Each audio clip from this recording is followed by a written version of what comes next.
Strychnine street trap. Ellen Donworth was 19 years old on the night of October 13th. 1891. She worked the streets of Lambeth in London, trying to survive in a city that offered few choices to women in her position. That evening, she encountered Dr. Thomas Neal Cream, a man who had already served time in an Illinois prison for poisoning another victim with strychnine. Cream offered her a drink from a bottle. She accepted it without suspicion. The bottle contained strychnine, a deadly poison extracted from the seeds of the Strychnos nux vomica tree, a plant native to India and Southeast Asia. She drank from the bottle and walked away. The next day, October 14th, Ellen became severely ill. Strychnine attacks the nervous system, blocking the signals that normally prevent muscles from contracting all at once. There is no antidote. The poison causes violent convulsions. Witnesses described her suffering intense muscle spasms. Strychnine produces a condition called opisthotonos, where the back arches violently during convulsions. The victim remains conscious throughout the ordeal. Each spasm contracts every muscle in the body simultaneously. The jaw locks shut, making breathing difficult. Ellen Donworth died on October 16th, 1891.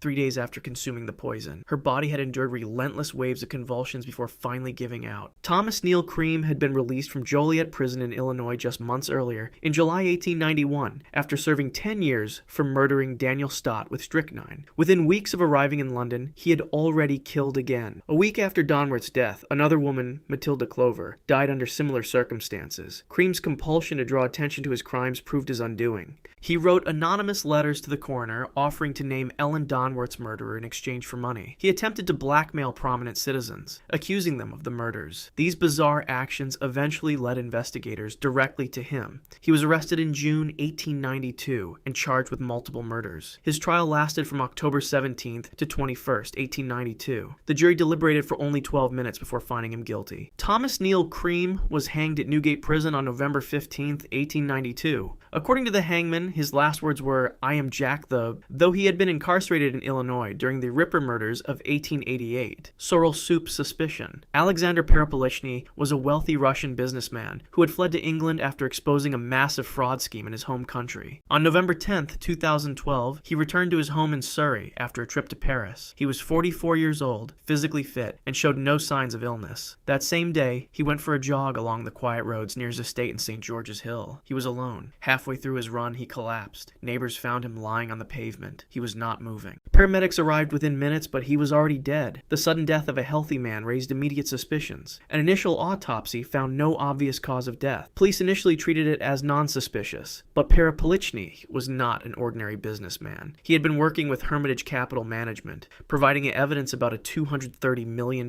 fraud that implicated Russian officials and mafia figures. He had received death threats. His name appeared on a hit list discovered when Chechen assassins were arrested in France. His life insurance company, Legal & General, hired additional experts to investigate. In 2014, a scientist from the Royal Botanic Gardens at Kew testified that she had found traces of a substance in his stomach that matched the atomic weight of Gelsemium elegans, a rare and deadly plant toxin. The plant is native to China and known by a chilling name, heartbreak grass. Gelsemium contains gelsamine, a powerful alkaloid. It was suggested that the toxin could have been in food he consumed, possibly sorrel soup, though no evidence confirmed this. The poison attacks the respiratory system, paralyzing the muscles that control breathing while leaving the brain conscious. However, the case became mired in controversy. Police had thrown away most of Perepilichny's stomach contents shortly after his death, severely limiting toxicology testing. Computer evidence detailing threats and business deals went missing from police custody. Further testing could not definitively confirm that the substance was gelsemium or any known toxin. In December 2018, after a lengthy inquest, the coroner ruled that Perepilichny,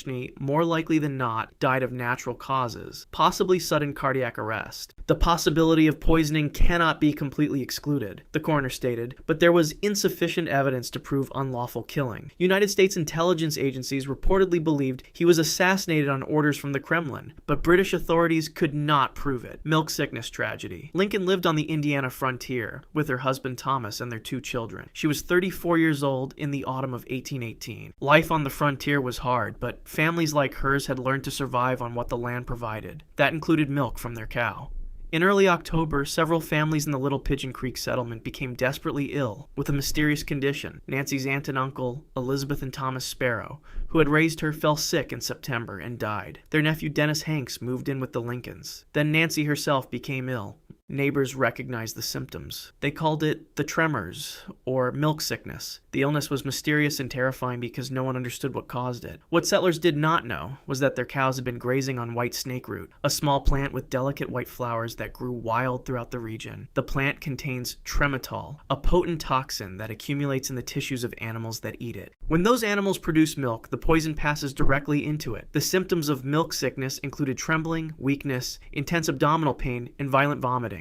The illness could progress rapidly or linger for days. Frontier medicine had no treatment and no understanding of the cause. Nancy Hanks Lincoln died on October 5, 1818. Her 9-year-old son, Abraham, and 11-year-old daughter, Sarah, were with her during her final illness. Abraham helped his father make her coffin, whittling the wooden pegs that held the planks together. She was buried in what is now called the Nancy Hanks Lincoln Cemetery, part of the Lincoln Boyhood National Memorial in present-day Lincoln City, Indiana. Some historians have questioned whether Nancy Lincoln actually died of milk sickness or of tuberculosis, which was also called consumption and was common at the time. Her law partner turned biographer William Herndon noted in 1870 that some said she died with the milk sickness, some with a galloping quick consumption. The exact symptoms of her final illness were not well documented. Thousands of pioneers died from milk sickness in the early 19th century. It would be years before the connection to white snakeroot was proven. A frontier woman named Anna Pierce Hobbs Bixby, helped by knowledge from a Shawnee woman, eventually demonstrated that the plant caused the illness, carrot juice overdose. Basil Brown was a 48-year-old health food advocate living in Croydon, England, and in 1974, he had become obsessed with natural remedies, convinced that large amounts of vitamins could prevent illness and improve health. He believed that carrots, rich in vitamin A, would benefit him greatly. So he began drinking carrot juice in massive quantities. Over approximately 10 days, Brown consumed around 10 gallons of carrot juice. He also took concentrated vitamin A supplements, ingesting an estimated 70 million units of the vitamin during this period. For the first several days, Brown felt fine. There was no immediate warning that anything was wrong. Carrots and vitamins were healthy. Everyone knew that. What he did not understand was that vitamin A is fat soluble, meaning the body stores it in the liver rather than flushing it out through urine like water-soluble vitamins. With each passing day, the vitamin accumulated in his liver. The organ that normally processes toxins was now drowning in a substance it could not eliminate fast enough. Hypervitaminosis A was destroying him from the inside. Then his skin began to change.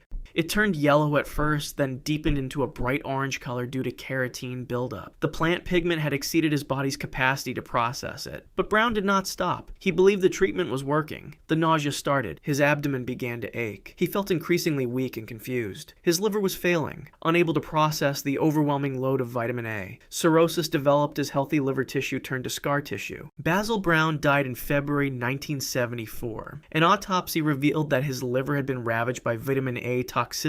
The damage was comparable to that found in chronic alcoholics. His skin remained a shocking shade of orange. The coroner's inquest returned a verdict of death from carrot juice addiction. Medical professionals determined that while the carrot juice contributed significantly to his vitamin A intake, the concentrated supplements he was taking were the primary cause of the fatal overdose. Brown had poisoned himself with something he consumed to heal himself, demonstrating that even natural substances essential for health can become deadly killers when consumed in extreme excess. His death remains one of the most unusual cautionary tales in medical history. Wild potato starvation. Christopher McCandless was 24 years old when he walked into the Alaskan wilderness in April of 1992. He carried minimal supplies and a book on edible plants. His goal was to live off the land in complete isolation. He found an abandoned bus, Fairbanks Bus 142, along the Stampede Trail and made it his shelter. For months, he survived by hunting small game and gathering plants. One of his food sources was the wild potato plant, known scientifically as Hedysarum alpinum. The roots were safe to eat and had sustained him for weeks. He documented his meals and activities in a diary written in the margins of a book on Alaskan plants. On July 14, 1992, as summer advanced and the roots became tough and unpalatable, McCandless began eating the seeds of the plant as well. He photographed a bag full of the seeds. Indigenous Alaskans did not eat these seeds, even during food shortages, but McCandless's plant plant guide did not warn against them.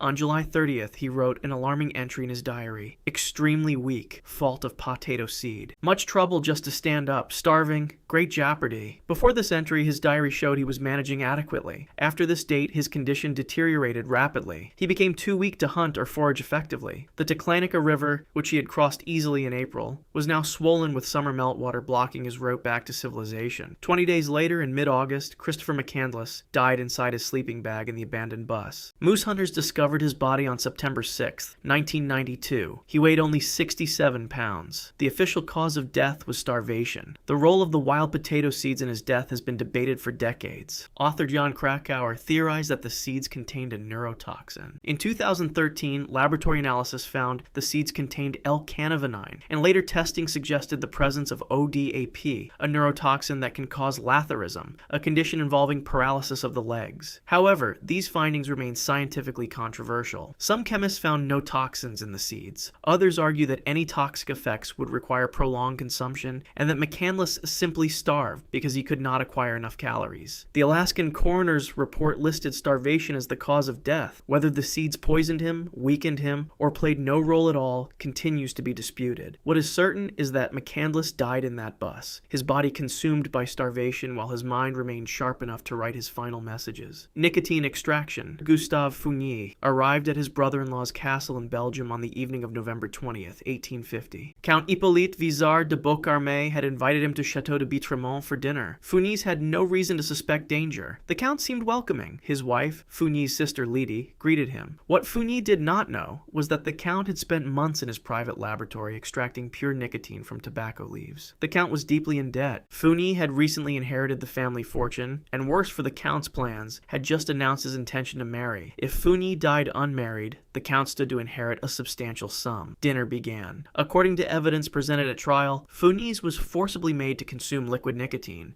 The exact details of the struggle were reconstructed from evidence at the scene and testimony during the trial. The reaction was immediate and violent. Pure nicotine is one of the most toxic, naturally occurring substances. The liquid burned his mouth and throat. Nicotine entered his bloodstream within seconds, attacking his nervous system. His body began convulsing. Every muscle contracted. His heart raced erratically. Within minutes, Gustav Fougnies was dead. The count tried to clean the scene, but investigators noticed chemical burns in the victim's mouth and suspicious marks on his body. An autopsy revealed he had been forced to swallow a poisonous and corrosive substance. The well-known Belgian chemist Jean Servais Stas was called in to conduct a toxicological examination. Stas worked for 3 months developing a groundbreaking method to extract and identify the poison from the victim's preserved organs. Using ether, acetic acid, and ethanol, he successfully isolated nicotine from Fougnies' tissues. This was the first time in history that a plant alkaloid had been successfully detected in a corpse, revolutionizing forensic science. During the trial, the count and countess blamed each other.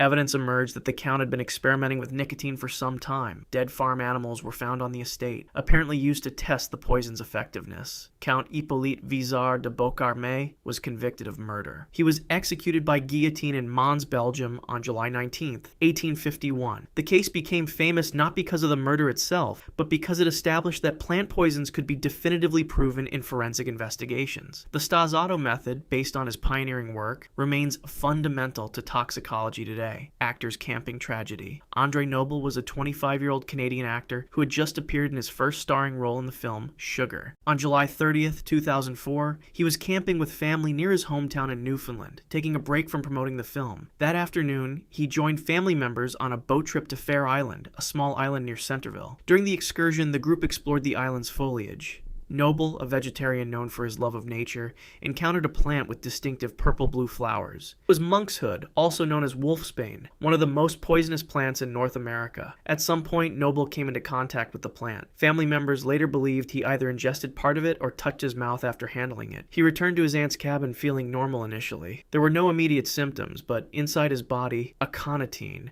the plant's deadly alkaloid, was already spreading through his bloodstream. Aconitine attacks both the heart and nervous system simultaneously, simultaneously. Within hours, Noble began to feel ill. The burning sensation that characterizes aconitine poisoning likely began in his mouth and throat. Aconitine disrupts the electrical signals that keep the heart beating steadily, causing dangerous arrhythmias. His heart rhythm became irregular, and he fell severely ill at his aunt's cabin. They rushed him toward the hospital, but his young body could not withstand the poison's assault on his cardiovascular system. Andre Noble died en route to the hospital before medical treatment could be administered. He was 25 years old. Initial reports did not immediately identify the cause of death. Family and friends suspected monkshood poisoning based on where he had been and his symptoms, but the actual cause took several days to confirm. Final toxicology tests revealed aconitine poisoning. Noble had been considered a rising star. Born in Centerville, Newfoundland, he had studied acting at Sir Wilfrid Grenfell College and moved to Toronto in 2001 to pursue his career. He appeared in several Canadian television productions and co-founded a theater group called The Young Company. Sugar, his final film, had just premiered at film festivals weeks before his death. Monkshood contains aconitine throughout the entire plant: roots, leaves, stems, and flowers. Even small amounts can be lethal. The plant has been used historically as a poison on arrows and weapons. While popular with gardeners for its beautiful blooms, it must be handled with extreme care. Noble's death served as a tragic reminder that many ornamental plants harbor deadly toxins. Meadow saffron tea. Mrs. Maria Soames was a widow living in London in 1856. She had taken ill and hired Catherine Wilson as her nurse and companion. Wilson seemed devoted, caring for her patient with apparent tenderness. Mrs. Soames trusted her completely. She had no idea that Wilson was suspected of having poisoned several people before her. Mrs. Soames owned a house in Bloomsbury, and Wilson had been lodging there with her partner, James Dixon. In June 1856, Dixon died suddenly after a brief illness. Despite being under a doctor's care, Wilson had admitted to treating him with colchicum, claiming it was for his health. The doctor suspected something was wrong and recommended an autopsy, but Wilson persuaded him not to perform one. On the morning of October 16, 1856, Mrs. Soames complained of feeling unwell. Over the following days, she suffered from violent vomiting and intense abdominal pain. Police later believed Wilson had been administering colchicum, commonly known as meadow saffron or autumn crocus, to her patient over a period of time, likely mixed into tea or other beverages. Colchicum contains colchicine, a toxin that attacks cells throughout the body, particularly in the digestive tract. The symptoms mimic cholera, severe vomiting, abdominal cramping, and progressive organ failure. Unlike many poisons, colchicine does not dull consciousness. Mrs. Soames remained aware as her body systematically shut down. Mrs. Soames died on October 18, 1856. After 2 days of suffering. Wilson claimed she had committed suicide, distraught over financial matters. The death was initially attributed to natural causes. 6 years later, in 1862, Wilson was arrested for attempting to poison another patient, Sarah Carnell, with sulfuric acid. During the investigation, police discovered a pattern of suspicious deaths among Wilson's patients and companions. Authorities ordered the exhumation of several bodies, including Mrs. Soames. Forensic examination was conducted by toxicologist Alfred Swain Taylor. Although 6 years had passed and much evidence was degraded, Taylor testified that the symptoms were consistent with colchicine poisoning. Nearly all of Wilson's victims had suffered from gout and had access to colchicum for medicinal purposes, which gave Wilson both means and opportunity. Catherine Wilson was tried on September 25, 1862, before Justice Biles. The judge told the jury, "Gentlemen, if such a state of things as this were allowed to exist, no living person could sit down to a meal in safety." Wilson was found guilty and sentenced to death. Evidence suggested she had killed at least 7 people for small inheritances, though she was convicted of only 1 murder. Catherine Wilson was hanged in front of Newgate Prison on October 20th, 1862, before a crowd of 20,000 spectators. She was the last woman publicly executed in London. The judge privately called her the greatest criminal that ever lived.